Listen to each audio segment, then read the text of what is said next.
Assalamualaikum warahmatullahi wabarakatuh. Waalaikumsalam. Waalaikumsalam warahmatullahi wabarakatuh. Sudah jam 8.30. Nanti kita jam 10 harus sudah selesai karena saya ada kelas lagi. Jadi kita mulai saja ya sambil menunggu yang lain. Yang tertinggal nanti bisa sambil menyimak rekamannya saja. Saya akan upload seperti biasa di YouTube. Oke, kita mulai dengan membaca basmalah bersama. Bismillahirrahmanirrahim. Suara saya terdengar jelas ya? Terus Bu, kamera laptop saya rusak lagi nih, saya nggak ngerti kenapa, sudah dibenerin. Jadi mungkin hari ini saya tidak aktifkan kamera dulu ya, karena udah dicoba sejak tadi pagi jam 7 nggak bisa juga. Silakan yang lain diaktifkan kameranya, nggak apa-apa ya, supaya saya bisa melihat wajahnya.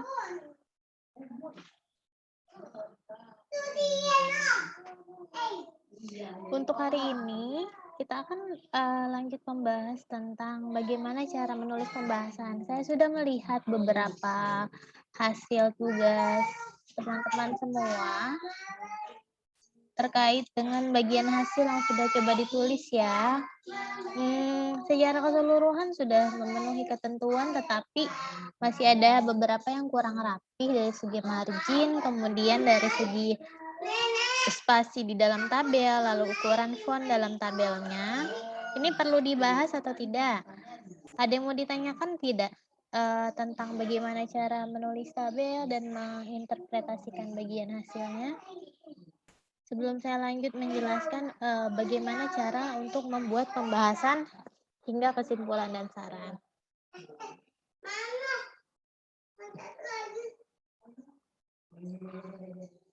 Ada mau ditanya dulu? Ada kesulitan untuk membuatnya? Atau ada yang masih bingung? Silakan ditanya di sini.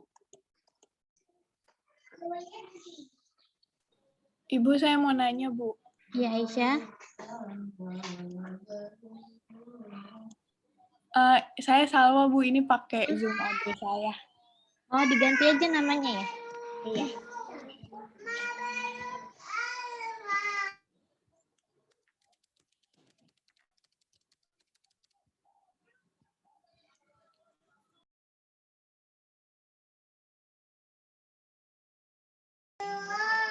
Gimana Salwa? Ini Bu mau nanya tentang tabel, Bu.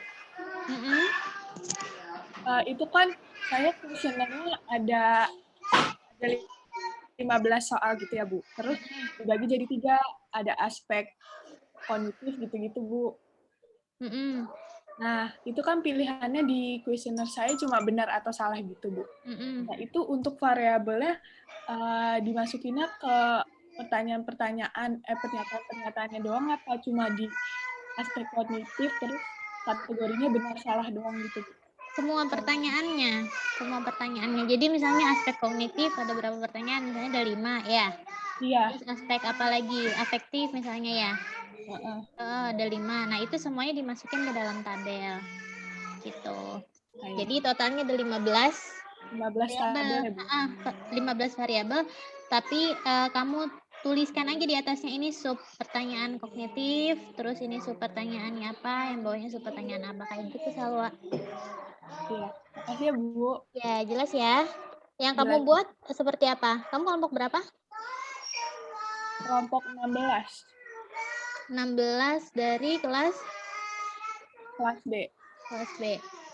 Salwa Nur Aliyah ya, sama Salwa. Saya semalam bingung gitu kan, Bu, tapi saya bikin 2 jadinya sama Salwa yang satu lagi. Bikin 2 tabel gitu, Bu. Saya bikin yang ada pernyataan-pernyataannya 15 tabel, dia bikin yang cuma aspek kognitif doang gitu ditulisnya. Yang ini ya? Iya. Yang bawah ini. Nah, ini salah ya berarti. Yang benar loh. Tadi kayaknya ada.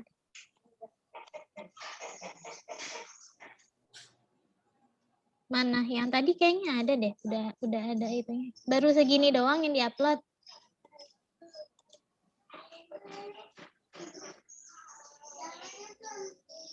Salwa?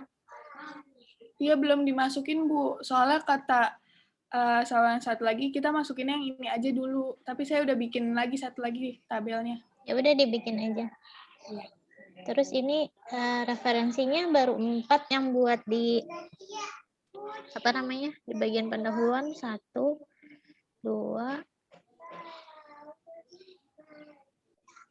Ini paragraf ini belum ada referensi nih.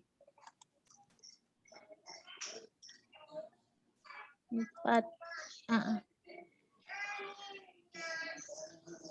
Udah dibikin gitu ya, jadi jangan seperti ini. Kita nggak ngerekap, tapi satu-satu pertanyaannya aja dibahas. Gitu ya. Iya, Bu. Kasih ya, Bu. Ada lagi yang mau ditanyakan? Tidak ada? Kalau tidak ada, saya akan share materi berikutnya tentang pembahasan. Bentar ya.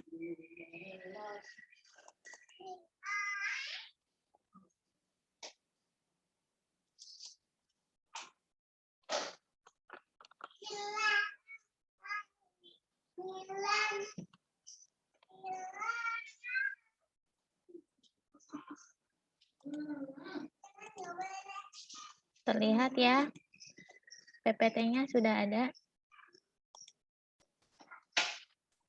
Hasil tabel kemarin sudah selesai.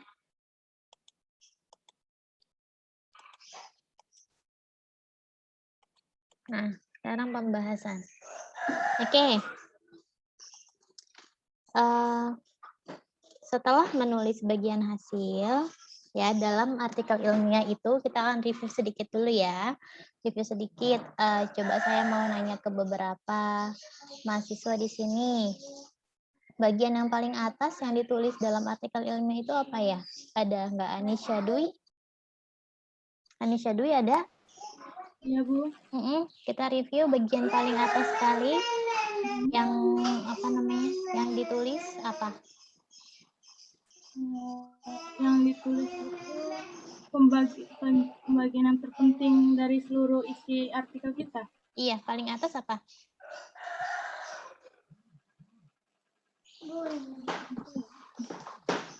Bukan pembahasan dalam artikel ilmiah. Urutannya yang kita tulis itu apa? Paling atas sekali apa? Judul, Bu. Judul. Iya.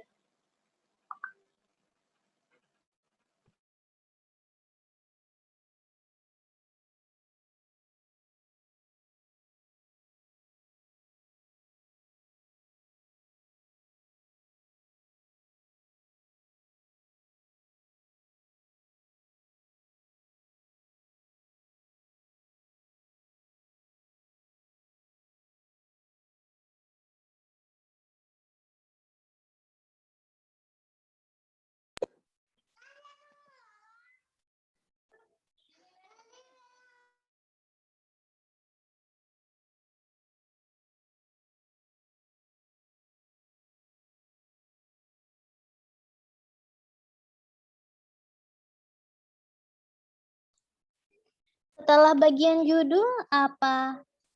Andin? Ada Andin? Iya, Bu. Setelah bagian judul apa yang ditulis? Judul abstrak. Sebelum abstrak apa? Oh, itu, Bu, yang kayak yang nama siapa? Yang nama kita untuk nanti bawahnya itu kayak nama kampusnya gitu loh, Bu, namanya. Iya, nama apa dulu? Nama penulis ya? Iya. Nama penulis. Oke, setelah nama penulis, kemudian Aisyah Nabila. Aisyah Nabila. Iya, Bu. Setelah nama penulis, apa lagi yang ditulis dalam artikel ilmiah? Institusi dari penulisnya, Bu. Institusi dari penulisnya. Oke, kemudian Desi Ratnasari. Ada Desi?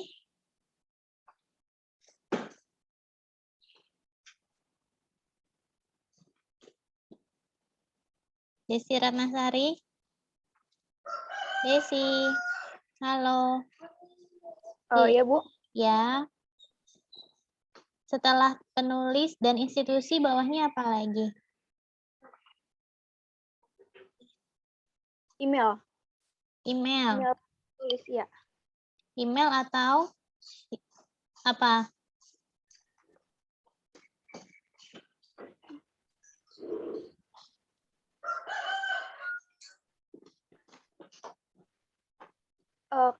Kan di bawah institusi itu kan ada alamat institusinya, terus habis itu kan alamat email penulisnya atau kontak penulisnya gitu. Iya, alamat email atau kontak, atau dalam istilah lainnya kita sebut sebagai alamat korespondensi, ya. Korespondensi namanya, korespondensi.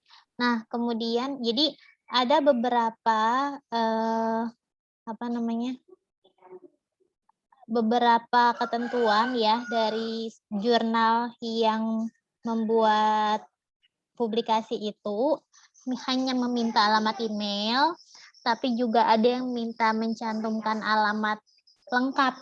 Alamat lengkap itu misalnya kamu dari FKM UMJ, setelah bawa institusi nggak cuma email kamu aja, tapi juga diminta untuk menuliskan alamat UMJ-nya di mana, Jalan Kiai Haji Ahmad Dahlan gitu ya, Cirende, Ciputa, Tangerang Selatan, sampai ke kode posnya. Nah, itu disebut alamat korespondensi. Seperti itu. Nah, setelah alamat korespondensi, komponen apa lagi yang perlu dituliskan di dalam artikel ilmiah? Ada Faisal? Faisal ada nih?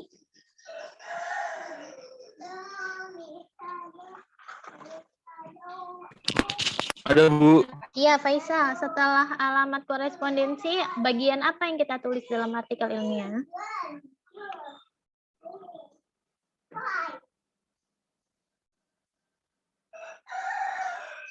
Faisal?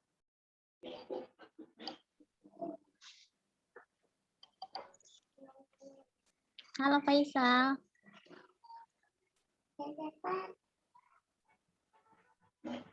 Abstrak bukan, Bu? Ya, abstrak. Betul. Setelah bagian itu, alamat korespondensi yang kita tulis adalah abstrak. Ya, cuman dalam proses yang sedang kita kerjakan, abstrak belum mulai kita tulis ya. Kenapa? Karena abstrak merupakan bagian keseluruhan dari pendahuluan sampai kesimpulan dan saran. Jadi abstrak itu walaupun posisinya paling atas, tapi dalam proses penulisannya kita tulisnya terakhir. Gitu. Kalau kita sudah selesai membuat kesimpulan dan saran, baru kita menulis abstrak. Seperti itu. Kemudian setelah abstrak apa ya? Coba saya mau tanya. Ada Gita Nurwulan ada? Ya, Bu. Ya, setelah abstrak apa Gita? Kata kunci. Kata kunci. Apa sih itu kata kunci? Bisa besok hari Sabtu kita lihat oleh raksasa. Dari abstraknya, Bu. Kata kunci itu apa sih? Kata kunci adalah kata kunci dari penelitian kita ya. Nanti saya akan jelaskan di minggu besok ya. Kata kunci dari penelitian kita tuh maksudnya seperti apa? Apa yang harus kita tulis ya? Minggu depan saya jelasin. Kemudian ada Joko Priyono. Setelah kata kunci apa Joko? Hadir, Bu. Kata kunci pembahasan bukan, Bu? Langsung pembahasan. Hebat juga kamu. Bukan.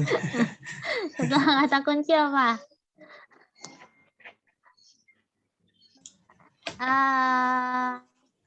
Maudina Ismi, ada nggak? Ada Ibu. Setelah kata kunci apa Maudina? Pendahuluan. Pendahuluan tuh isinya apa sih? Coba saya mau tanya Nabila. Nabila Oktaviani ada? Ada Ibu. Setelah dalam pendahuluan isinya apa yang kamu tulis kemarin? Di dalam pendahuluan. Saya kan judulnya COVID, Ibu. Mm-mm. Biasanya kayak pengertian COVID. Terus? Sama kayak pencegahan yang udah dilakukan di sekolah itu. Sama yang jumlah yang udah terkena gitu, Ibu. Gitu. Terus? Konsep penulisan pendahuluan itu harus seperti apa? Permata ada Permata Nazalia. Kayaknya ini baru namanya ya. Ada yang pakai akun orang atau emang namanya Permata? Kayaknya Enggak, Ibu. Permata, Bu. Ada, Bu. benar ada ya? Oke. Ya, Permata. Halo Permata. Iya, Ibu. Ya, Permata bagian itunya, bagian pendahuluan itu kita punya konsep apa dalam menulis? Yang sudah saya jelaskan dalam materi. Bentuknya seperti apa sih konsep penulisan pendahuluan? Harus berupa jabarannya harus berupa apa? Ronaldi. Iya, Bu. Ya, kalau pendahuluan itu konsep penulisannya harus seperti apa? Isinya? Maksudnya gimana, Bu? Konsep penulisan pendahuluan isinya harus seperti apa susunannya? Seperti kayak penjelasan itu, Bu. Penjelasan apa? Penjelasan dari judul itu, Bu. Penjelasan dari judul. Ya iya jelas. Maksudnya konsepnya di dalam menulis pendahuluan, isi dari awal pendahuluan sampai akhir pendahuluan itu bentuknya seperti apa? Satria Cahaya Nova? Ada Satria? Hadir, Bu. Satria, pendahuluan itu isinya harus seperti apa, Satria? Kalau yang saya tahu tuh yang pertama itu harus mengenalkan topik terlebih dahulu. Terus ada lagi metode dari penelitian tersebut apa? Metode benar ada di pendahuluan metode. Mengenalkan ini, Bu, mengenalkan apa namanya? Cara mengambil sampelnya itu seperti apa, Bu? Ada di pendahuluan atau di bagian mana pengambilan sampel? Ayo, loncat-loncat nih. Ya, konsep pendahuluan, ya, nih. Konsep pendahuluan harus strukturnya seperti apa? Seperti bentuk segitiga terbalik. Ya, bentuknya harus seperti segitiga terbalik. Artinya, kalau segitiga terbalik, yang paling atas itu adalah kakinya yang cakupannya luas. Di tengah, dia mulai menyempit. Ya, paragraf pertengahan dia mulai menyempit. Paragraf akhir dia mulai mengerucut, membahas spesifik tentang apa yang mau diteliti, siapa yang mau diteliti ya. Di mana kayak kamu mau meneliti teman-teman di sekolah masing-masing atau di kampus gitu. Jadi di awal gambaran umumnya dulu tentang permasalahan yang ada dalam judul. Yang kedua adalah gambaran kasusnya ya, seperti yang tadi disebut sama siapa tentang COVID ya. Berapa persen yang sudah kena dan lain-lain. Nah kemudian bagaimana upaya pencegahan. Lalu yang di bawahnya sekali dalam paragraf dijabarkan mengapa kamu mengambil penelitian itu. Kemudian populasinya siapa, di mana ya. Maksudnya adalah penelitian itu dilakukan di 2 sekolah. Kenapa dilakukan di 2 sekolah? Itu perlu disampaikan di pendahuluan. Tapi kalau metode sama pengambilan sampelnya tidak dituliskan di dalam pendahuluan, tetapi itu dituliskan di mana? Ada yang tahu? Siva Aulia? Ada Siva? Siva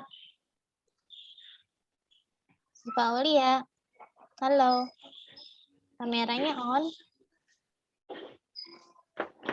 tapi speakernya tidak nyala.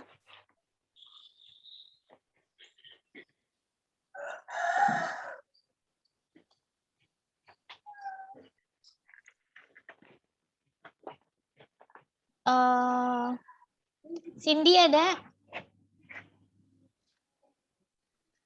Ada, Bu. Oke, Cindy. Bagaimana, Cindy? Pertanyaan saya tadi, di dalam bagian apa metode dan populasi yang diambil perlu disampaikan di dalam komponen artikel ilmiah. Di bagian apa perlu dituliskan?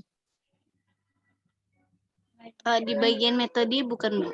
Di bagian metode ya, di bagian metode penelitian. Nah, isinya apa lagi sih selain itu? Reza Nur Wahyuningsi ya? Wahyuning Tias, Bu. Kenapa, Bu? Wahyuning Tias, namanya panjang. Sorry, Reza. Di bagian metode apalagi yang perlu kita tulis selain cara mengambil sampelnya?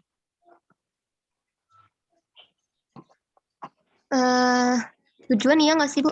Tujuan adanya di mana? Pendahuluan ya itu, Maya? Ada di pendahuluan ya. Tujuan ada di pendahuluan. Iya. Kemudian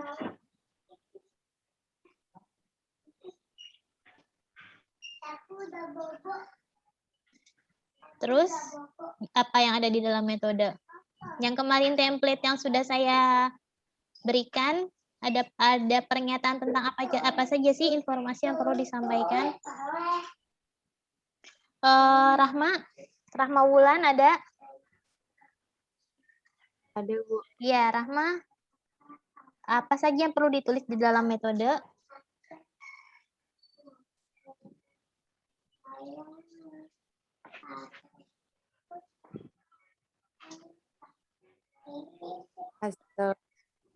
Hasil dari itu.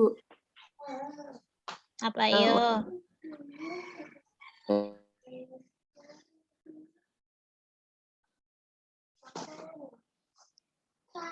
Apa yo di metode? Ronaldi udah belum sih tadi? Belum ya? Ronaldi Muhammad Farhan. Iya, Bu. Iya, Ronaldi. Di bagian metode kita perlu menulis apa saja? Metode sebentar, Bu.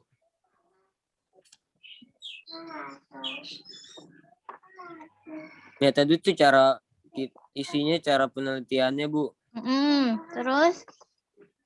Terus variabel yang diteliti itu data yang terkumpul oleh melalui tahapan apa itu, Bu? Oke, cara mengumpulkan data ya. Cara mengolah data, kemudian apa lagi yang disampaikan? Analisis datanya itu menggunakan uji apa? Oke, terus saya tanya ke yang lain. Terima kasih, Ronaldi.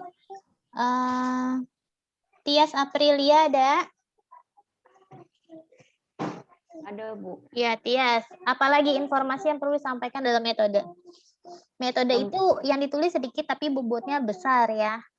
Apalagi tadi si Ronaldi sudah menyebutkan sebagian, yang belum apa? Tempat dan waktu penelitian. Oke, tempat dan waktu penelitian, kemudian?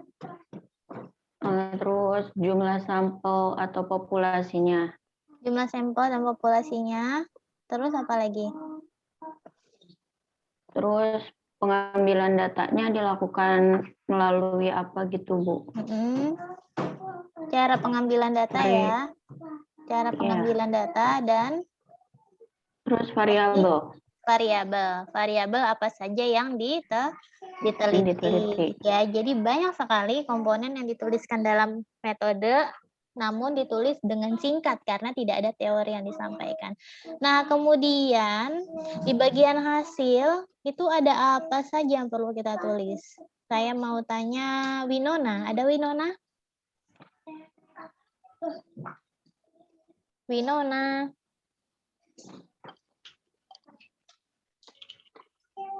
Ada Winona?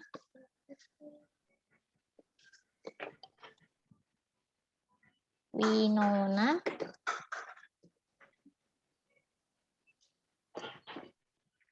Hilang. Roro ada?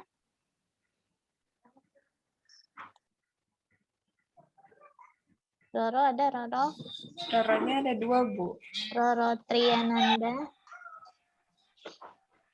Kalau di hasil itu data yang didapatkan sama kitanya, terus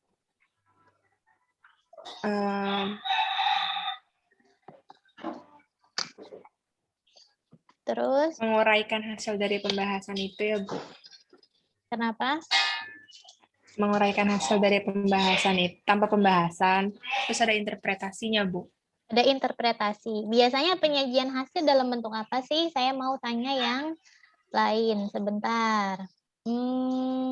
Yang belum siapa tadi? Aneliano ada? Ada, Bu. Ya, Aneliano. Tadi selain yang Roro sebutkan, bentuk penyajian hasil biasanya dalam bentuk apa? Ada bentuk teks, table, atau enggak gambar, Bu. Oke, table, gambar. Satu lagi apa tadi yang kamu sebut pertama? Teks. Teks. Oke, teks, table, atau gambar. Ya, itu adalah bentuk penyajian data yang lazim digunakan dalam bagian hasil ya, penulisan bagian hasil. Oke, interpretasi sudah. Kemudian cara menulis interpretasi seperti apa? Bani Adam ada? Bani Adam.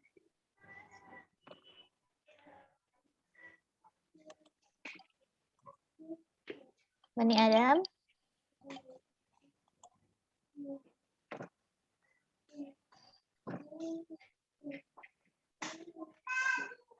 Bani Adam ada? Mana Bani Adam? Tidak ada. Mana Bani Adam? Halo. Kemana sih Bani Adam? Panggilannya siapa nih? Iya, Adam, Bani. Halo, Bani Adam. Bani Adam. Nih, yang saya panggil nggak jawab-jawab, saya remove ya. Kalau di remove nanti, atau saya put di waiting room aja dulu ya. Silakan di chat ke saya kalau mau masuk lagi. Saya put di waiting room ya, yang dipanggil tidak menjawab. Oke. Satu pertanyaan terakhir ya. Raisal, ada Raisal? Halo Raisal.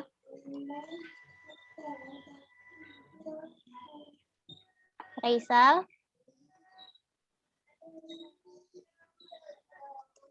Raisal.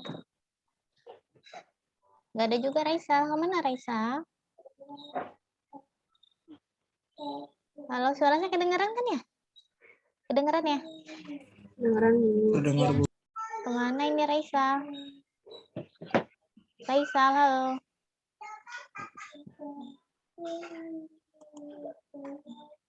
Oke, saya taruh dulu di waiting room ya. Oke, Gali ada Gali?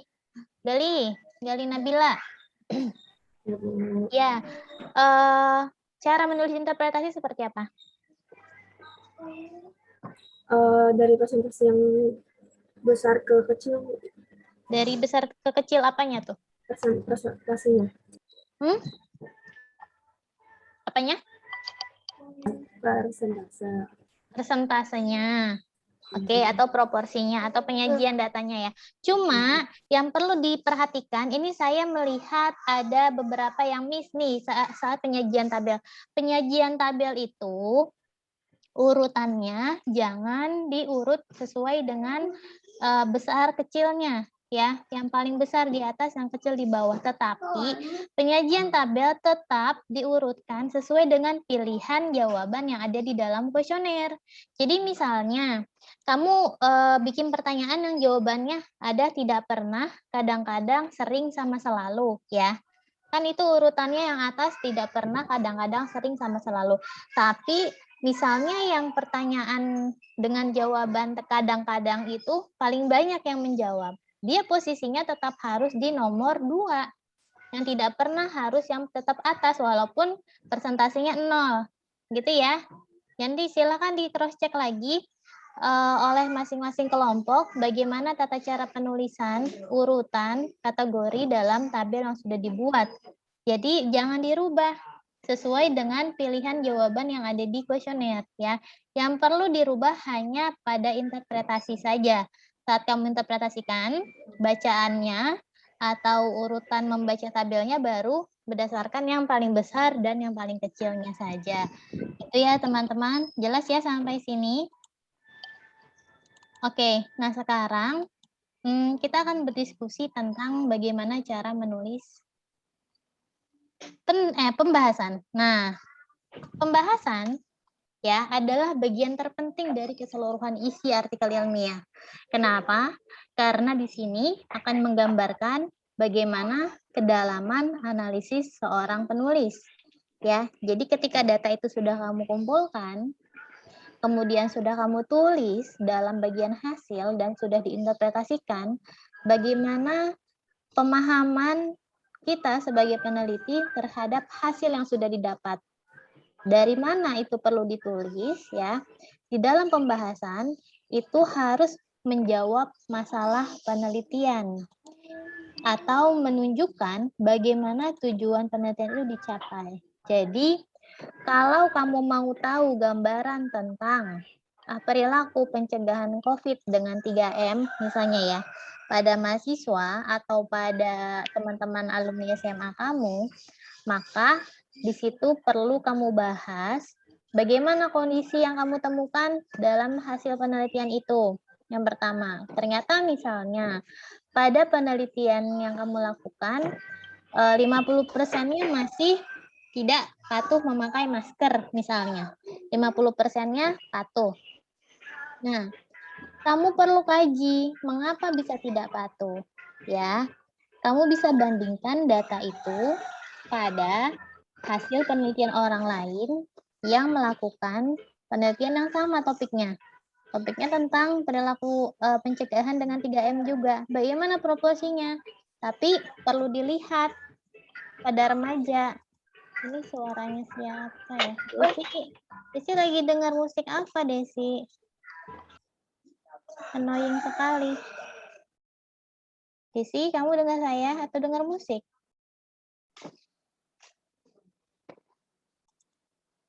Halo? Desi? Desi? Desi? Mana Desi?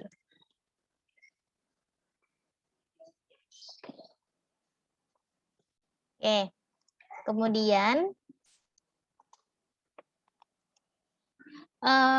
tadi saya sampai mana ya?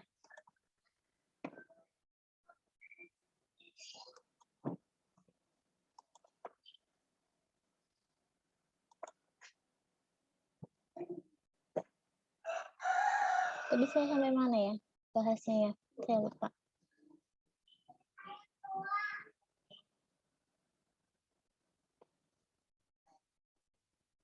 Nah, nanti saya sebutkan komponen apa saja yang perlu ditulis dalam bagian pembahasannya. Kemudian harus menyatakan bagaimana tujuan itu dicapai, ya. Tujuan penelitian itu dicapai, misalnya tujuan kamu untuk mengetahui gambaran status gizi dan pola makan junk food, ya, pola konsumsi junk food pada remaja. Nah, status gizinya seperti apa? Oh, ternyata masih ada 25% yang obesitas misalnya. Terus misalnya 30%-nya masih punya kebiasaan konsumsi junk food. Maka itu relate. Relate nggak? Kalau kayak gitu. Relate ya.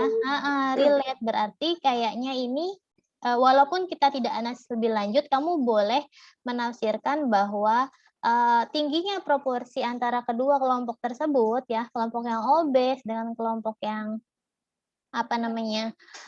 suka mengkonsumsi junk food, artinya menurut teori ada kaitannya antara kebiasaan konsumsi junk food dengan peningkatan berat badan, gitu kan?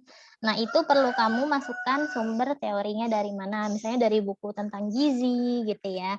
Nah, gitu. Nah, kamu perlu menafsirkan dan menganalisis. Jadi enggak cuma membaca tabel, tapi kamu analisis dengan mengaitkan hasil penelitian kamu berdasarkan teori yang ada tuh seperti apa sih? Kenapa sih junk food bisa naikin berat badan? Oh, ternyata kandungan junk food itu tinggi kalori, ya kan? Tinggi lemak, tinggi garam, gitu kan? Tapi dia rendah serat, misalnya, dan rendah vitamin serta mineral, misalnya kayak gitu. Sehingga mudah menaikkan berat badan seseorang, misalnya, ya, seperti itu. Itu Pernyataan seperti itu perlu dicari sumbernya. Terus yang kedua, kamu perlu mencari hasil penelitian orang lain yang serupa. Ya, hasil penelitian orang lain yang serupa artinya cari penelitian orang yang juga mengkaji tentang konsumsi junk food. Gitu. Pada remaja juga harus pada remaja juga. Penelitian si A menyatakan bahwa sekian persen ya sama-sama misalnya mirip-mirip 31% punyanya penelitian orang lain itu remaja memiliki berat badan yang kelebihan atau obesitas dan misalnya 40% konsumsi junk food itu kan tinggi ya. Nah, ini sejalan artinya fenomena budaya mengkonsumsi junk food itu masih banyak terjadi di kalangan remaja Indonesia masa kini gitu ya. Mungkin kamu bisa membahas juga tentang kemudahan aksesnya ya, kemudahan akses membeli junk food, kemudian harganya yang lebih murah dibandingkan makanan yang sehat gitu ya. Itu boleh dibahas seperti itu. Nah, dalam bagian pembahasan nanti saya akan menuliskan resume-nya ya. Tekankan hasil aspek baru dan penting. Nah, aspek baru ini yang tadi saya bilang kaitkan dengan teori yang ada, kemudian hasil penelitian orang seperti apa, dan yang paling penting itu apa. Nah, bahas apa yang ditulis dalam hasil tapi tak mengulang hasil. Jadi kamu nggak usah nyebutin. Nah, misalnya yang menjawab setuju berapa persen, yang tidak setuju berapa persen, yang menjawab sering, kadang-kadang, jarang, selalu, misalnya itu berapa persen masing-masing, nggak boleh diulang-ulang, tapi kamu ambil poinnya bahwa yang tertinggi itu apa permasalahannya, kemudian kamu kaitkan dengan teori dan hasil penelitian orang. Nah, terus kalau arti statistik kita skip karena kita belum membahas sampai sana, kemaknaan juga. Nah, dampak penelitian itu apa? Maksudnya gini, dari hasil penelitian kamu, kalau berdasarkan studi ini ternyata masih banyak yang konsumsi junk food, misalnya kemudian proporsi yang obesitasnya tinggi, artinya apa? Jika hal tersebut dibiarkan, maka generasi muda Indonesia selanjutnya akan memiliki kebiasaan makan makanan yang tidak sehat, ya, yang nantinya dapat memicu peningkatan kenaikan berat badan yang cepat serta risiko untuk mengalami penyakit kardiovaskular misalnya atau penyakit yang berkaitan dengan obesitas. Apa aja sih penyakit yang berkaitan dengan obesitas? Kamu boleh cari. Jadi kajian kita adalah kajian kesehatan. Jadi dampak kesehatan apa yang akan timbul gitu ya? Dampak kesehatan apa yang akan timbul dari hasil penelitian kamu? Gitu. Kalau dia gendut, terus kenapa gitu? Kenapa gendut itu bahaya gitu? Kamu perlu cari di sana. Terus ngomongnya gendut. Iya. Terus hasil penelitian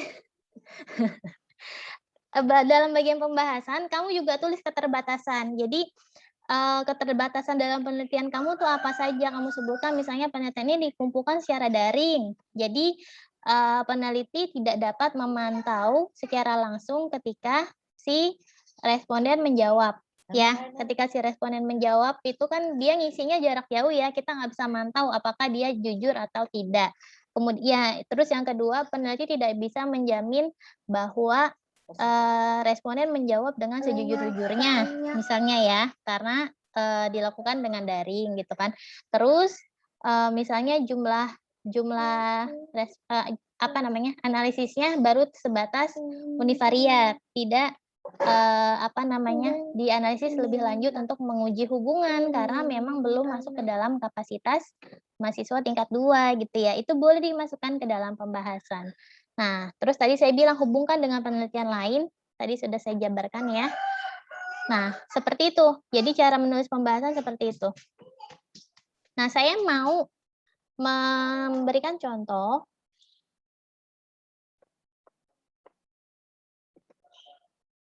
Oke. Bagaimana cara menulis pembahasan dari artikel yang mudah dipahami yang mana ya? Kalau dari contoh yang kemarin saya upload, mudah dipahami nggak? Itu sebenarnya sederhana sih, gambaran doang. Bentar ya. Ada yang mau ditanyain dulu nggak sampai sini? Saya lagi buka contoh artikel.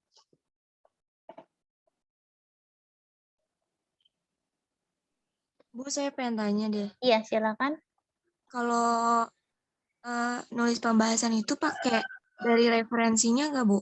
Oke, jadi justru yang paling banyak referensi itu adalah pembahasan. Ya, yang pertama di bagian pembahasan itu bisa sampai lebih dari 10 sumber ya. Terus yang kedua ada dari pendahuluan. Nah, ini contoh, ini artikel ditulis sama dosen kita ya, senior saya, Pak Mustaqim dan Bu Tere.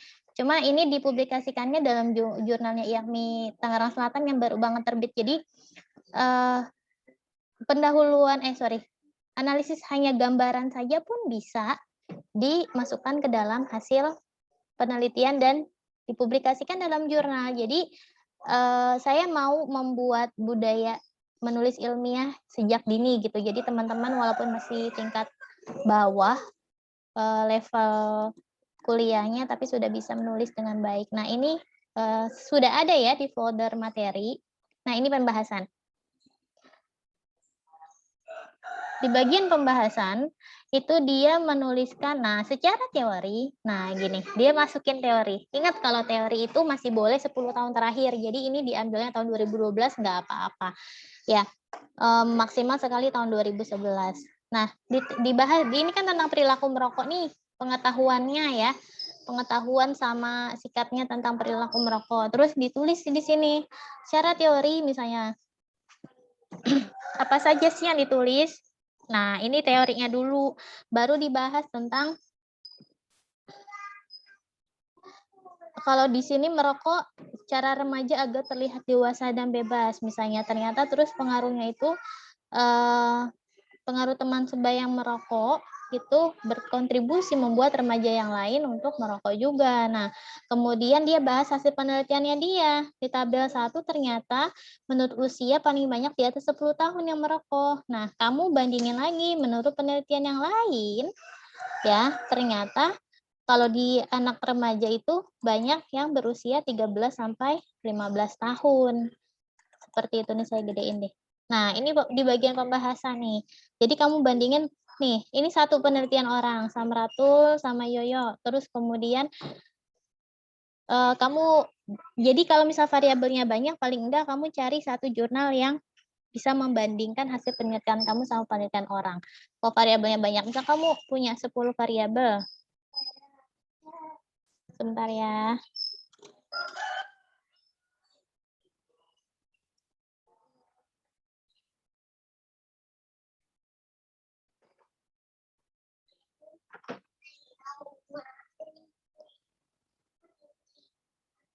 Sebentar, ada yang nanya tentang Zoom.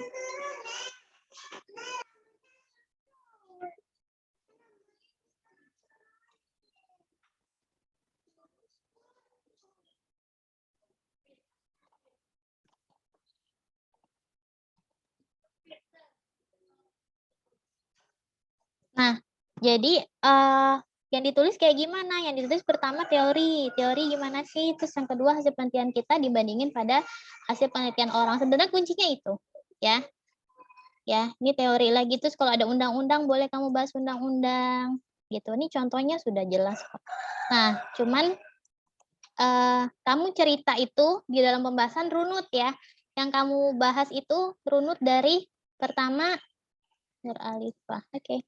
Dari usia dulu, usia yang paling banyak berapa, kemudian jenis kelamin, paling banyak siapa misalnya, terus misalnya IMT-nya dulu, jadi urutannya sesuai sama urutan tabel yang udah kamu buat. Di tabel 1 dulu kamu bahas satu-satu, terus di tabel 2 kamu bahas satu-satu, di tabel 3 kamu bahas satu-satu. Kalau ada 3 tabel, ini kan ada 3 tabel nih, kayak gitu. Nah, terus kalau udah selesai baru di bagian hasil kamu tuliskan pembahasan gitu ya. Jadi kalau misalnya saya bisa sampaikan di sini supaya bisa lebih kelihatan ini ya, supaya bisa lebih kelihatan mudah untuk ditiru ketika menulis ya. Jadi urutan poin pembahasan ya. Yang pertama adalah bahas hasil temuan berdasarkan urutan tabel yang sudah ditulis ya. Kemudian bandingkan bandingkan dengan hasil penelitian orang, ya, minimal 1 jurnal, terbitan 5 tahun terakhir ya, 5 tahun terakhir ya. Kemudian bandingkan dengan hasil teori, dengan teori yang ada ya, teori yang ada tuh kayak gimana. Terus bahas dampaknya, dampak dari temuan utama. Misalnya temuan utama itu sesuai judul ya teman-teman, kamu mau lihat apa? Misalnya kalau status gizi sama aktivitas fisik, maka kamu bahas dampaknya nih. Bagaimana kalau misalnya status gizinya itu obes ya. Misal status gizi dan aktivitas fisik. Nah, kemudian kalau yang aktivitas fisiknya kurang, dampak selanjutnya bagi kesehatan apa sih ya? Dampak kesehatan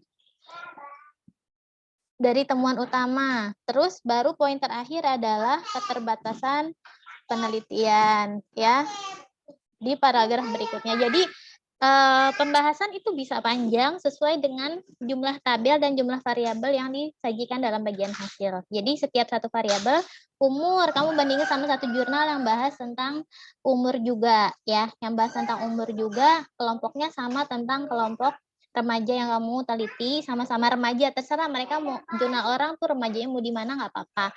Terus yang kedua misalnya kamu bahas tentang teorinya. Menurut teori tuh umur yang gemuk itu banyaknya proporsi berapa tahun sih pada remaja gitu ya. Itu bisa cari di buku-buku atau di teorinya Kementerian Kesehatan boleh ya. Kemudian jangan pakai sumber berita ya atau website-website dari yang lain jangan. Kemudian kalau sudah baru bahas dampak secara keseluruhan tapi dampak yang temuan utama aja ya, status gizi sama aktivitas fisik. Misalnya ini contoh, judul kamu apa? Terus kalau judul kamu konsumsi zat besi sama konsumsi zat besi ya, konsumsi zat besi doang, gambaran konsumsi sumber zat besi misalnya. Kalau kurang konsumsi zat besi itu efeknya apa saja dibahas gitu ya. Terus keterbatasan penelitian itu misalnya metode daring. Metode daring tidak dapat memantau secara langsung gitu kan. Memantau responden secara langsung. Terus misalnya ya, saya kasih contoh. Kamu punya keterbatasan apa lagi sih? Misalnya analisis hanya univariat. Gitu kan. Kemudian apalagi keterbatasannya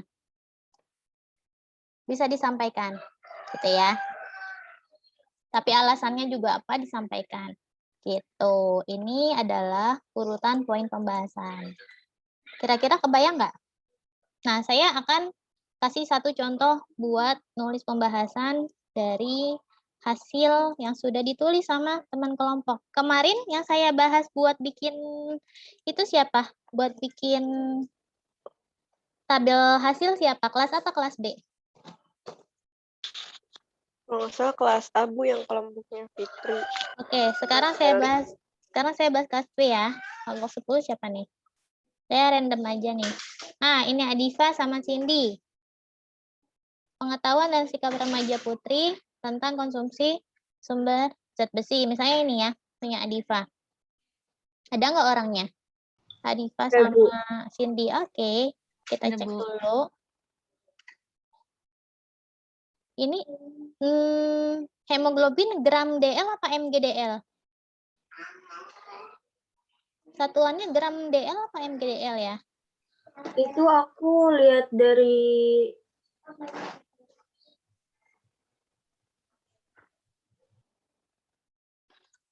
kayaknya sih mgdl.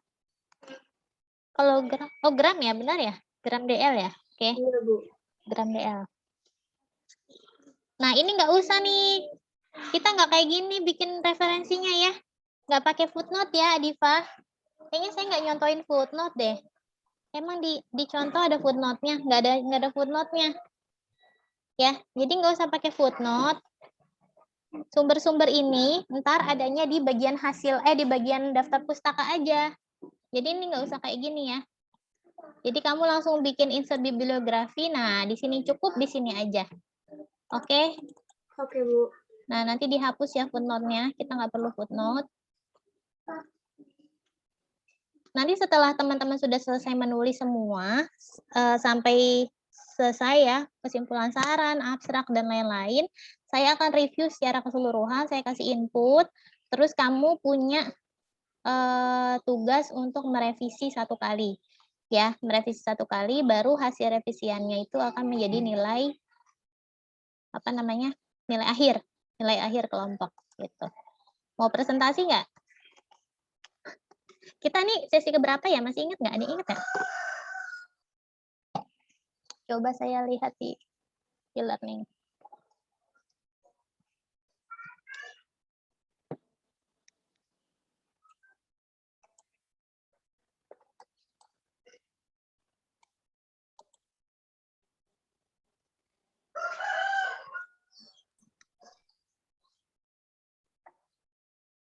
Penulisan ilmiah sekarang pertemuan ke-11 atau ke-12?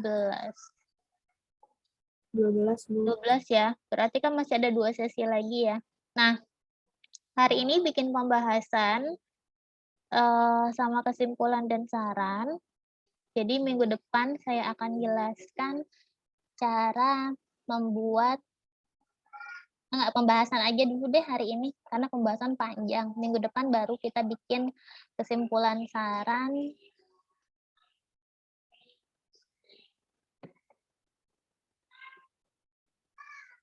sama abstrak dan kata kunci. Ya. Jadi terakhir bikin kesimpulan saran, abstrak dan kata kunci, nggak usah ada presentasi. Ini tanggal 7 Juli terakhir, berarti nanti tanggal 14-nya tergantung ya, kita kan Jumat ya, Jumat aja ya digabung ya. Tanggal 16-nya itu waktu terakhir untuk mengumpulkan semuanya dari awal sampai akhir. Nanti selama UAS itu akan saya review dulu. Ya, selama UAS kan UAS 2 minggu ya teman-teman ya. UAS 2 minggu. Nanti mungkin di 1 minggu ini saya akan review hasil penelitiannya, hasil artikel ilmiah secara keseluruhan. Saya kasih masukan dan saya cek Turnitinnya. Cek Turnitin apakah ada plagiarisme atau tidak. Kemudian kalau sudah, saya kasih waktu lagi untuk direvisi. Habis direvisi, itu hasil revisiannya yang akan menjadi nilai akhir. Gitu ya, fair nggak? Apa nggak usah direvisi? Gimana? Perlu direvisi atau nggak direvisi?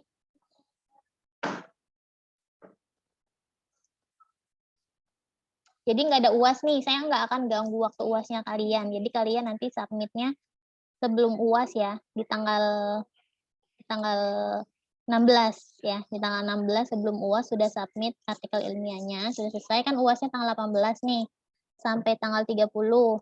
Nah, silakan ujian dulu buat mata kuliah yang lain, nanti hasil revisiannya itu dikumpulkannya nanti setelah UAS selesai, dan itu mungkin di tanggal 6 Agustus ya, itu yang akan menjadi nilai akhir dari mata kuliah ini. Fair nggak? Kira-kira apa nggak perlu direvisi lagi? Kalau nggak perlu direvisi lagi, berarti cukup dikumpulkan di tanggal 16 saja. Tapi ya saya akan kasih nilai seadanya. Misalnya kalau masih banyak kekurangan, nilainya sesuai dengan seberapa besar kekurangannya gitu ya. Tapi kalau misalnya sudah direvisi, yang akan saya nilai hasil revisian terakhirnya. Begitu? Kira-kira mau yang mana? Silakan dipilih.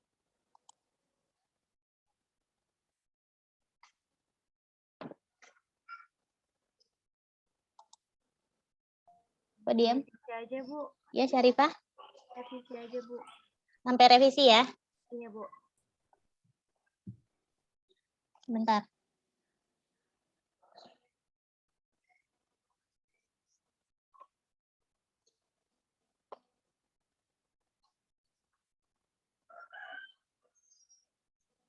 Sebentar.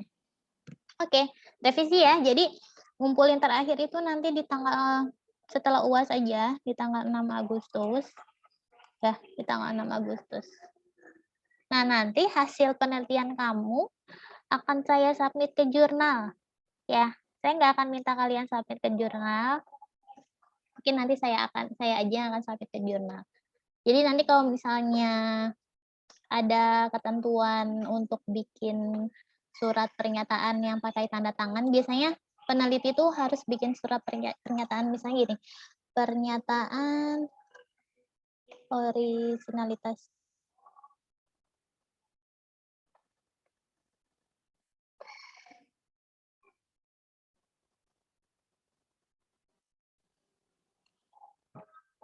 Misalnya kayak gini, saya kasih contoh. Nah, kayak gini nih. Ada kayak gini. Lembar pernyataan originalitas dan persetujuan publikasi. Nanti saya kasih template-nya ya.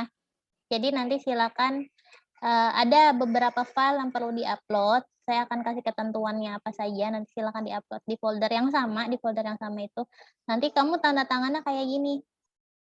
Ya, dikasih tanda tangan scanan kayak gini. Jadi nanti kalau emang ada yang perlu ditandatangani, akan diupload untuk dikirimkan ke jurnalnya. Jadi harapan saya tulisan kamu bisa publish di artikel ilmiah. Nanti kalau udah publish saya kasih tahu PJ-nya ya. Gitu. Biasanya nunggu publish-nya lama. Nah, nunggu publish lama saya nggak akan masukin nilai kok. Jadi nilai itu akan keluar setelah kamu mengumpulkan hasil revisian. Gitu. Biasanya kalau jurnal tuh publish-nya bisa 2 bulan, 3 bulan, 6 bulan ya, lama. Bisa setahun kayak gitu. Nah, kita lanjut bikin pembahasan. Saya kasih contoh untuk pembahasannya Adifa sama Cindy. Ya, tabelnya si Adifa sama Cindy ini yang pertama adalah asal sekolah. Ya, asal sekolah. Ini proporsinya beda dikit ya? Iya. Ahliyah sama SMK 5 beda sedikit, nggak apa-apa.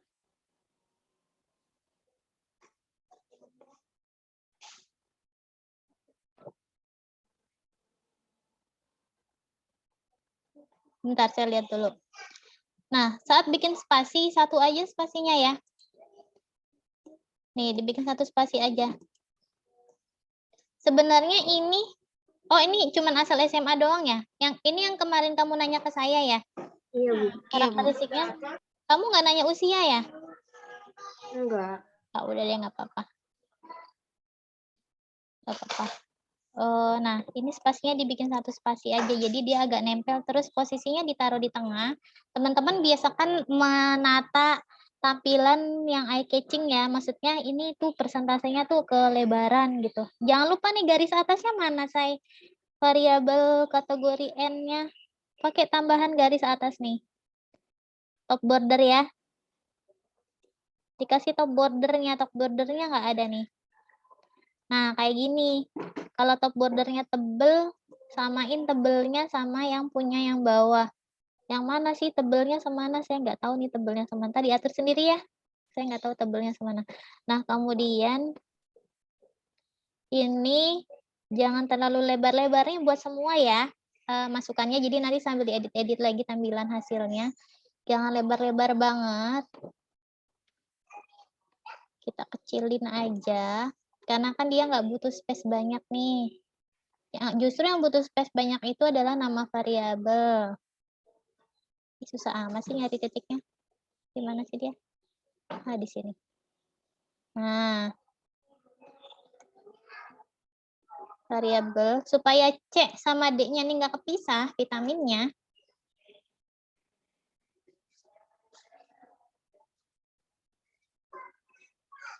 Oh, ini kamu penyajiannya masih kurang tepat nih. Siapa namanya? Adifa. Kenapa? Karena ini kan pengetahuan ya. Iya, Bu, pengetahuan. Jadi seharusnya sih ini tidak seperti ini. Karena jawaban yang benar yang mana sih? Kayak risiko terkena anemia. Jawaban yang benar yang mana? Jadi kan ini kan ada, jawaban yang benernya yang kayak peristiwa haid, Bu. Peristiwa haid setiap bulan. Berarti yang menjawab benar hanya 56% kan? Iya, sebenarnya boleh aja disajiin kayak gini, tapi maksudnya di bagian hasil dijelasin nggak jawaban yang benar yang mana? Belum, Bu. Nah, itu. Jadi sebenarnya kita mau melihat dia tahu apa enggak gitu sebenarnya ya. Pengetahuannya bagus apa enggak sih tentang anemia ini. Jadi mungkin risiko terkena anemia atau misalnya penyebab anemia kali ya. Iya, iya. Penyebab anemia atau faktor risiko anemia. Nah, kamu cukup menuliskan yang benar dan yang salah. Jawaban benar, ya. Kategori jawaban. Benar. Atau kayak gini kategori, bisa dibikin kayak gini, menjawab benar dan menjawab salah. Menjawab benar sama menjawab salah, ya. Nanti diperbaiki ya. Menjawab benar dan menjawab salah. Nah, ini nggak usah. Berarti yang menjawab benar kan 56. Ya kan? Ya. Menjawab benar ada 50 orang kan, karena yang berisiko untuk anemia itu karena peristiwa haid gitu kan. Nah, yang menjawab salah 35 tambah 9, 44 ya. 44.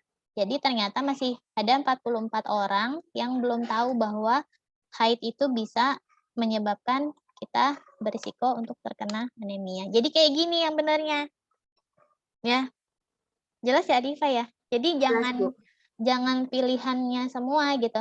Jangan pilihannya semua yang ditulis supaya si pembaca tahu bahwa si responden yang menjadi responden dalam penelitian kamu ini yang punya pengetahuan bagusnya berapa, yang pengetahuannya masih kurang berapa gitu.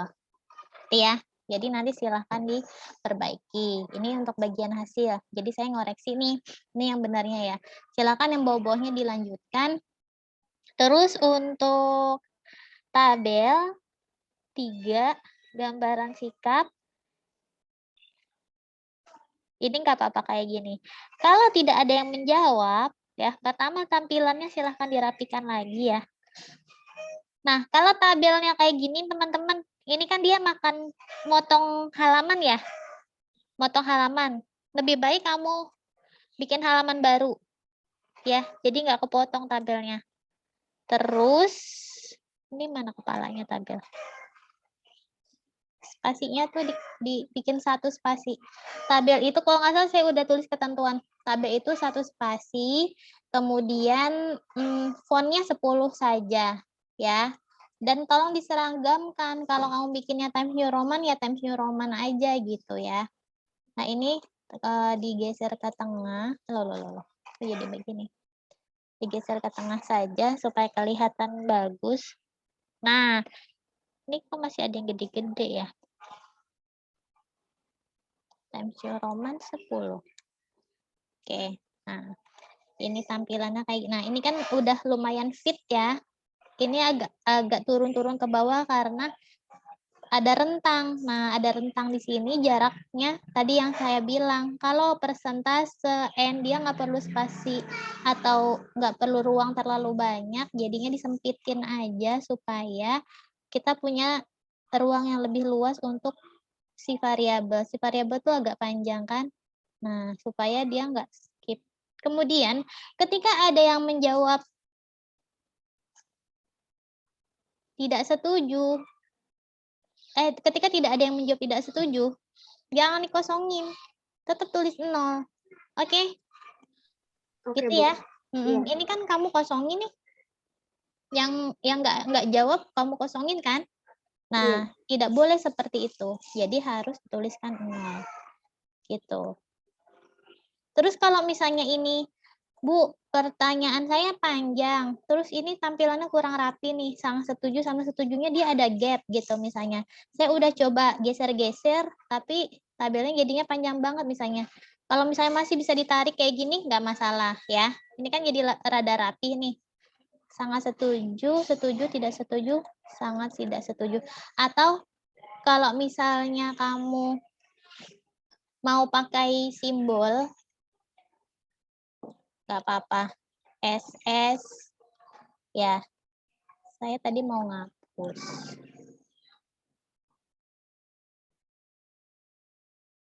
TS, STS. Kayak gini ya.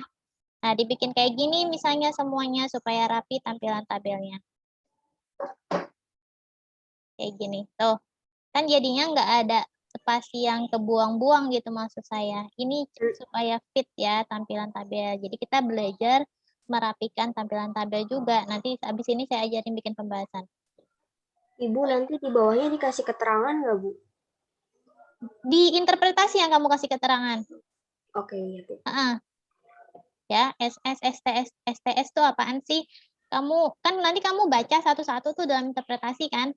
Jadi sebenarnya nggak apa-apa gitu. Orang bisa mencari definisi singkatannya ini dari interpretasi yang kamu buat. Nah, kemudian kayak gini. Ini kan masih ada rongga ya. Kenapa? Kita udah tarik lebar-lebar tapi variabelnya panjang gitu. Karena memang ini sikap. Jadi boleh aja kamu merging. Ya, kamu merge aja. Ini design, layout, ya di merge cell aja. Kalau sudah di merge cell, nih di merge sampai bawah nih misalnya. Nah, dia akan naik kan? Ya, ini kayaknya spasinya tadi belum kena semua. Ini kerjaannya editor sebenarnya, cuman bagusnya kayak gini. Jadi di merge kayak gini ya. Di merge tuh. Yang lain nanti tolong dilihat ya.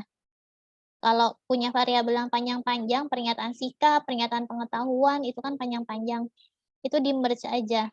Ini di blok dulu sampai bagian yang kategori paling bawah, kita merging. Kayak gitu ya. Nah, kayak gini kita merge.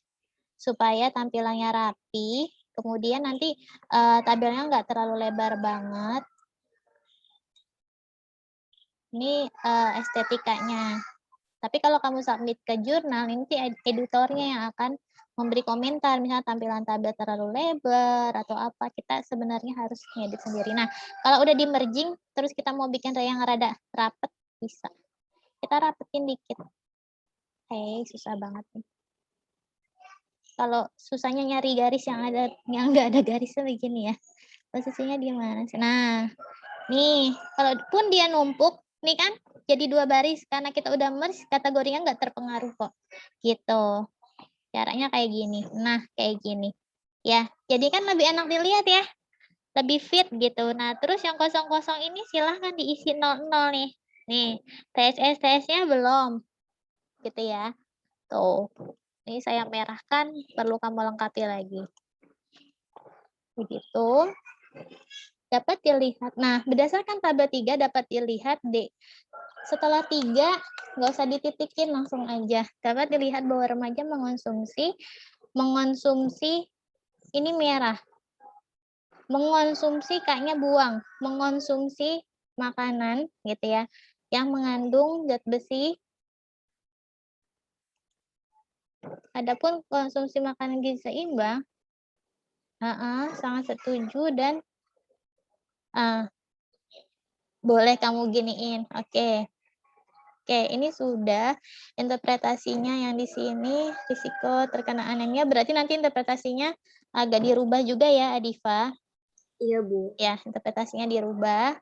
Kemudian, kayaknya saya perlu ngecek bagian hasil dulu nih, baru kamu bikin pembahasan. Hari ini deh, insya Allah saya cek ya bagian hasil untuk semua kelompok supaya nanti bikin pembahasannya nggak salah. Iya, Aisyah Nabila mau nanya, silakan.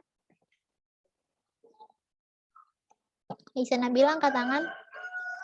Kenapa? Ya, Bu. Saya mau nanya yang untuk di bagian tabel itu untuk persentasenya harus dibuletin atau pakai detail pakai koma gitu, Bu? Oh, desimal 1 boleh. Kalau misalnya N kamu enggak 100 ya, biasanya kan pakai koma ya, ada desimal ya. Jadi boleh pakai 1 desimal. Misalnya 68,3 gitu. 1 desimal aja. Gitu ya, Aisyah? Oh iya, baik Bu. Terima kasih, Bu. Yuk. Ada lagi yang mau nanya?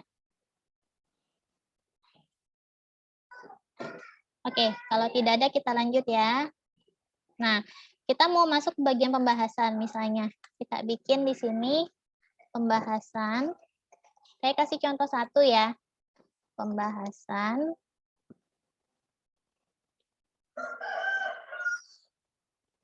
Kita mau lihat dulu.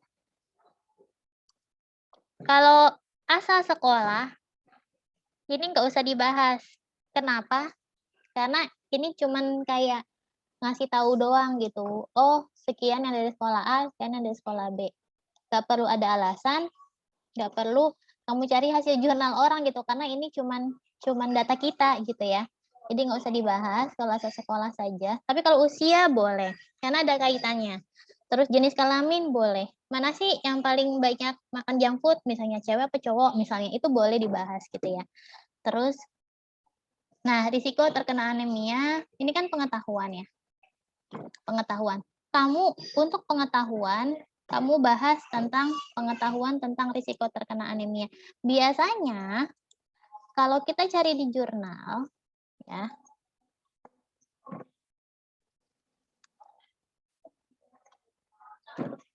kita cari di artikel,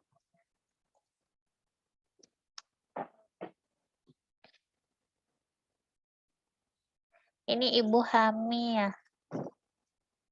kata kuncinya tambahin, ya, kalau misalnya, nah, ada 24. Persiapan kehamilan, calon ibu. Nah, ini nih, mirip-mirip nih ya. Ya, Aisyah ya. Iya, Bu. Nah, di sini kita lihat.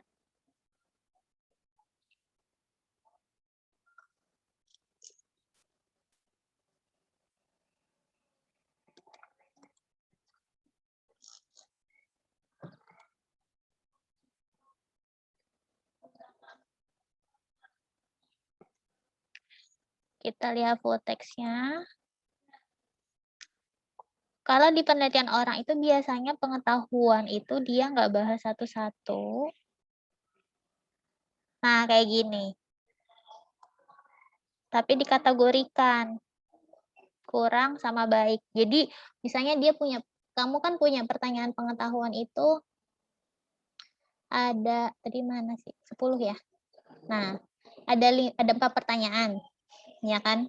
Kayak kita ngoreksi soal ulangan aja misalnya. Kalau ada 10 pertanyaan, terus dia jawabnya 6 benar, 4 salah, berarti nilainya 60 kan?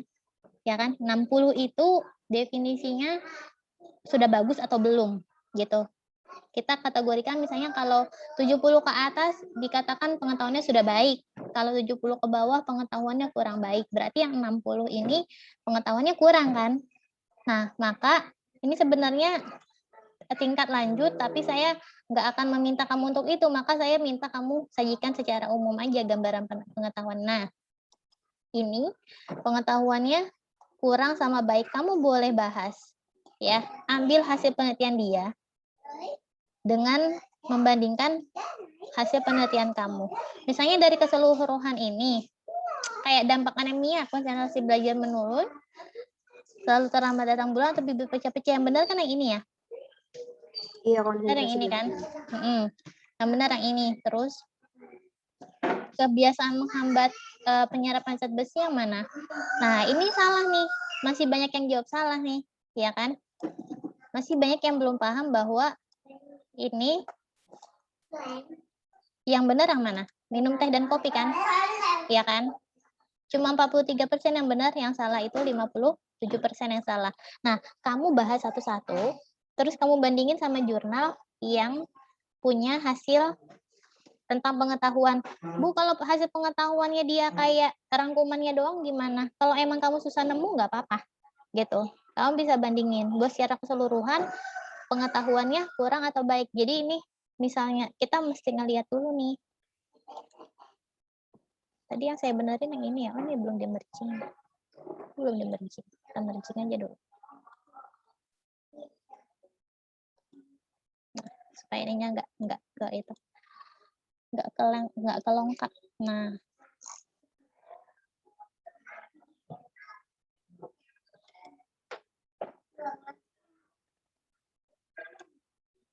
Kita bikin new aja ya, supaya nggak geser-geser.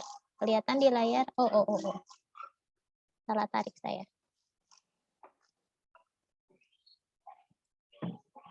Kita teman-teman kalau udah jadi mahasiswa akan terbiasa kerja dengan banyak tab kayak gini.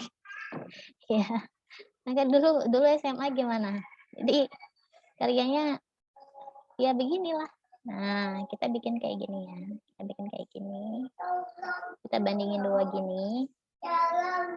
Nanti kalau udah rapi baru kita paste. Kalau saya biasa kerjanya begitu. Karena saya nggak mau scroll-scroll ya. Misalnya pembahasan. Kita bikin dari tabel. Pasingin nanti aja lah. Ya. Nah, pada penelitian ini misalnya sampaikan temuan terbesar dulu ya. Ya. Ditemukan bahwa pengetahuan ya remaja putri tentang anemia. Si Faisal kenapa sih keluar masuk? Masih bervariasi ya, misalnya gitu. Hal ini terlihat gitu ya. Jadi kita cerita lihat pada apa yang telah dijabarkan pada tabel 1, pada tabel 2 ya. Pada tabel 2 membahas hasilnya ya. Pada tabel 2 mengenai faktor risiko anemia ya. Titik. Nih. Bunda. Apa, Nak? Ya permen lagi enggak? Enggak ada permen. Nanti sakit gigi makan permen terus. Enggak yang di atas. Enggak punya di atas, enggak punya permen. Enggak. Yang lagi strawberry. Yang strawberry yang mana? Sama yang putih. Yang mana yang putih? Permen. Kakak mau ya permen. Enggak ada. Udah dulu ya. Bunda lihat nih, Bunda lagi kerja dulu. Bunda nanya beli dulu. Ya. Nggak boleh makan permen terus. Enggak, yang di atas yang iya. pink. Iya. Yang lagi strawberry. Iya. Beliin ya. Iya, nanti Bunda beliin. Kesana main dulu ya.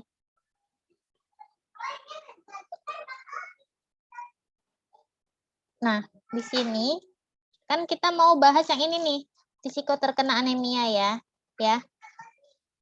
Masih ditemukan bahwa 44% belum mengetahui, gitu ya, belum mengetahui apa yang dapat menyebabkan anemia, gitu ya. Nah, terus ini kan temuan kamu nih, terus kamu bandingkan sama hasil penelitian orang, ya. Hasil penelitian orang tuh menurut penelitiannya siapa nih? Namanya si Putri, ya. Nah, menurut penelitian Putri, kamu bahas Putri dan kawan-kawan, ya, misalnya tahun berapa dia tadi? 2017 ya kalau nggak salah ya. Coba kita cek. Ih, mana sih tahunnya? Oh, ini nih. 2017 ya. Di publikasinya 2017. Menurut penelitian Putri tahun 2017, menemukan, menurutnya nggak usah deh, penelitian yang dilakukan oleh Putri dan kawan-kawan menemukan bahwa berapa persen tuh tadi yang kurang. Nah, totalnya ada 20. Ini gimana sih nih? Kenapa jadi 100 nih? Oh, ini aja nih. Nah, 28%. 28% remaja putri masih memiliki pengetahuan yang kurang, ya, terkait apa namanya anemia. Misalnya gini. Nah, kayak gini. Terus kamu cari teori. Teori anemia remaja. Sebenarnya sih harusnya dari buku ya. Karena kalau kayak gini kamu dapat dari skripsi orang nggak boleh diambil ya sayang.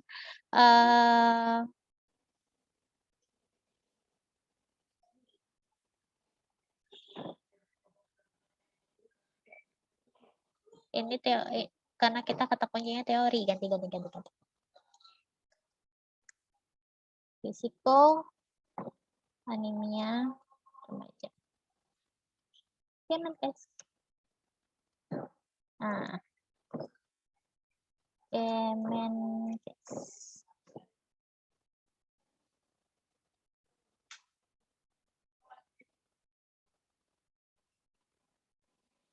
Kemenkes ke webnya lemot sih.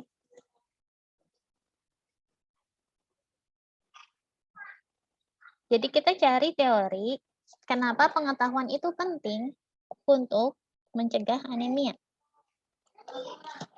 Ya, kalau dulu saya pakai bukunya Al-Matsir.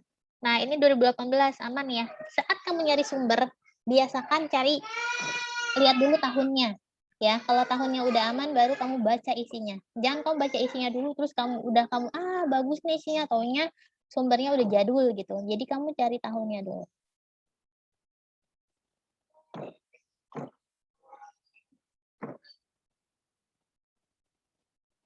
Nih, remaja harus sadar tinggi akan badan. Maksudnya bagaimana nih? Oh, tinggi badannya. Bukan ya. Ada nggak di sini pengetahuan? Oh, nggak ada. Pengetahuan anemia. Ini jurnal. Nah, di sini ada nggak? Oh, pengetahuannya dibuang. Nah, di sini ada peningkatan pengetahuan.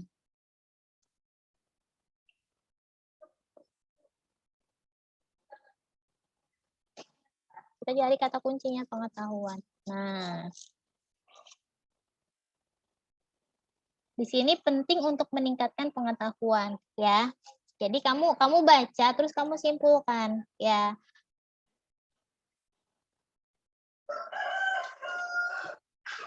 Menurut Kementerian Kesehatan, ya,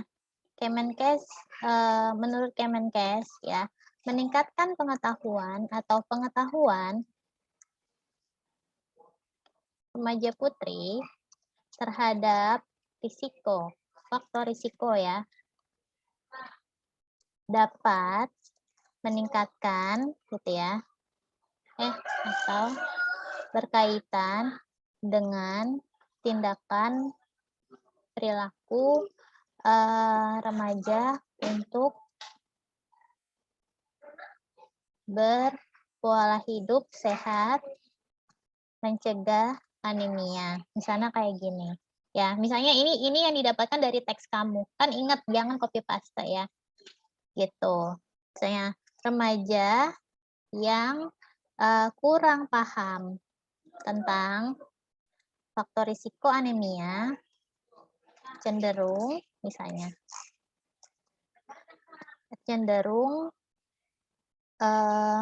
berisiko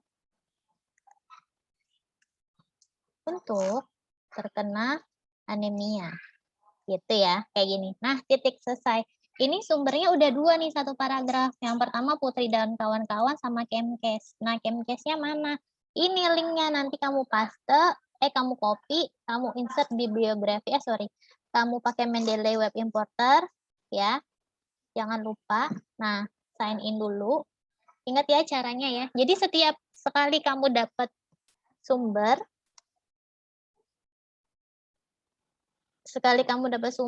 terus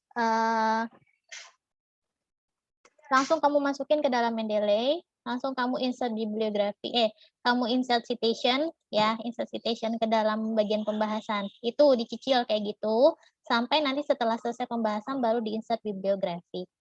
Kayak gitu. Nah, Ini udah ada ya. Nanti langsung add aja. Ini masih loading. Nah, ini udah dapet nih reference detected. Langsung diklik, langsung add gitu ya. Foldernya folder kamu mana?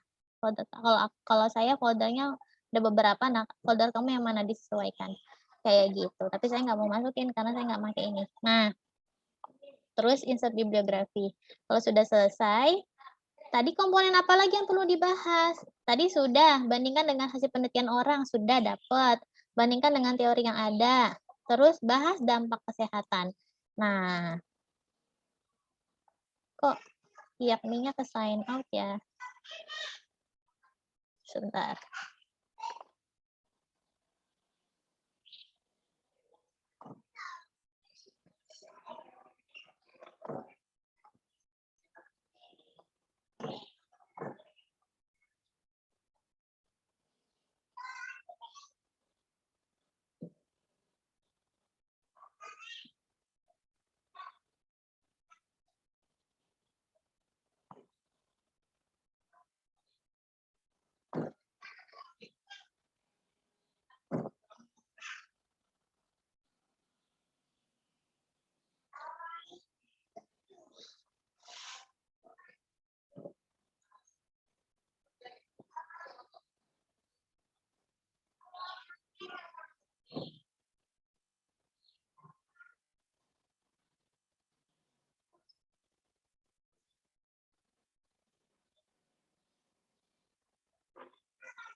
Sebentar. Nah, habis itu kamu bahas dampak kesehatan dari temuan utama. Ya, temuan utama kamu apa? Tentang pengetahuan. Ini ya. Nah, kan temuannya misalnya, oh, secara keseluruhan misalnya didapatkan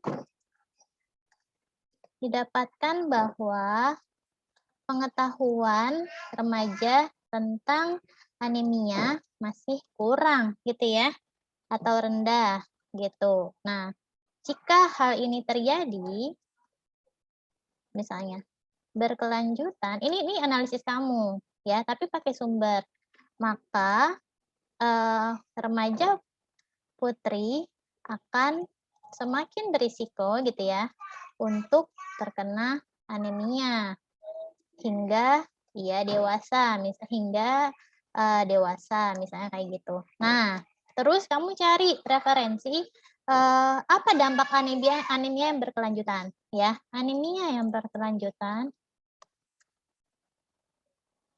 Bentar. Ini kekecilan nggak? Terus saya contohin baru satu tabel ya. Anemia yang berkelanjutan ya, anemia yang berkelanjutan dapat menyebabkan munculnya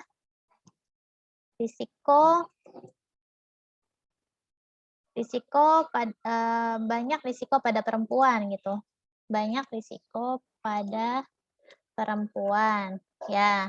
Misalnya risiko kehamilan hingga kematian. Kayak gitu. Nih contoh. Kamu sumbernya dari mana? Cari ya, sumber dari mana.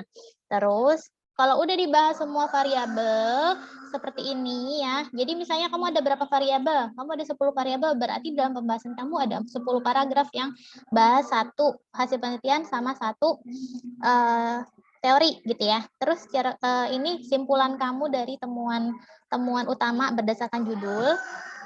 Terus di sini baru keterbatasan. Penelitian ini memiliki misalnya keterbatasan, ya, memiliki beberapa keterbatasan. Ya, pertama misalnya metode pengumpulan data dalam penelitian ini dilakukan misalnya ya secara daring, sehingga peneliti tidak dapat memantau secara langsung saat responden mengisi kuesioner. Nah, hal ini tidak dapat menjamin bahwa responden mengisi kuesioner secara jujur, gitu ya. Nah, ini satu keterbatasan. Terus apa lagi misalnya? Analisis yang dilakukan dalam penelitian ini baru sebatas uji univariabel, misalnya ya, uji univariabel yang melihat perbandingan proporsi. Nah, sehingga perlu dilakukan, sehingga hasil yang didapatkan, informasi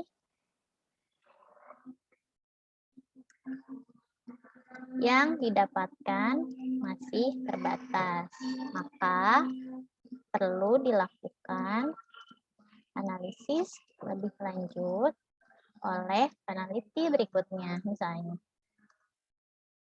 Nah, itu kayak gini. Ini adalah bentuk paragraf pertama menggambarkan bagaimana kamu mencari sumber jurnal sama sumber teori yang berkaitan dengan variabel yang kamu teliti. Kamu punya 10, maka dibuat 10 paragraf seperti ini. Kemudian ini merupakan analisis dampak dari temuan utama, dampak kesehatan ya dari temuan utama kamu. Tapi jelas di sini cantumkan sumber. Nah, untuk keterbatasan ini juga ya cantumkan sumber. Nah, kalau untuk keterbatasan ini murni dilakukan. Nah, ini murni dilakukan oleh kamu sendiri, susunan kata-katanya, sehingga tidak perlu mencari sumbernya. Ini adalah komponen keterbatasan penelitian. Ditempatkan di paragraf terakhir dalam pembahasan. Gitu ya.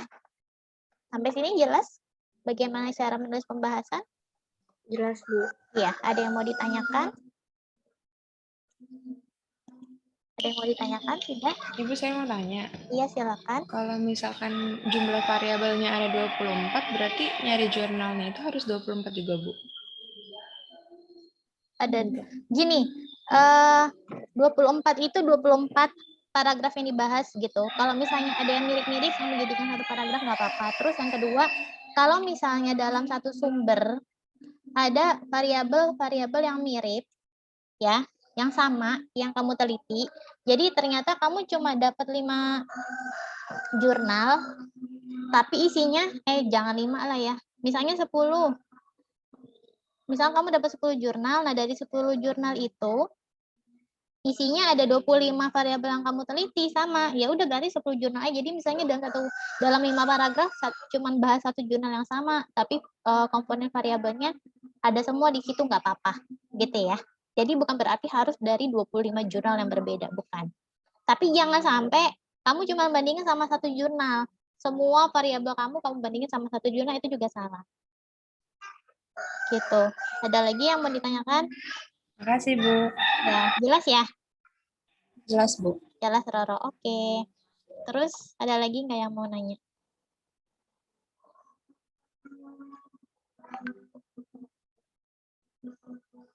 Ada lagi yang mau ditanya?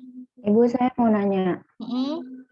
Untuk yang jenis kelamin itu kan variabel jenis kelamin itu kan cuma ngejelasin ada berapa respondennya ya Bu, bukan saya kan sedentari, bukan pelaku sedentari paling banyak itu di perempuan atau laki-laki. Itu perlu dijelasin juga Bu berarti. Iya, kan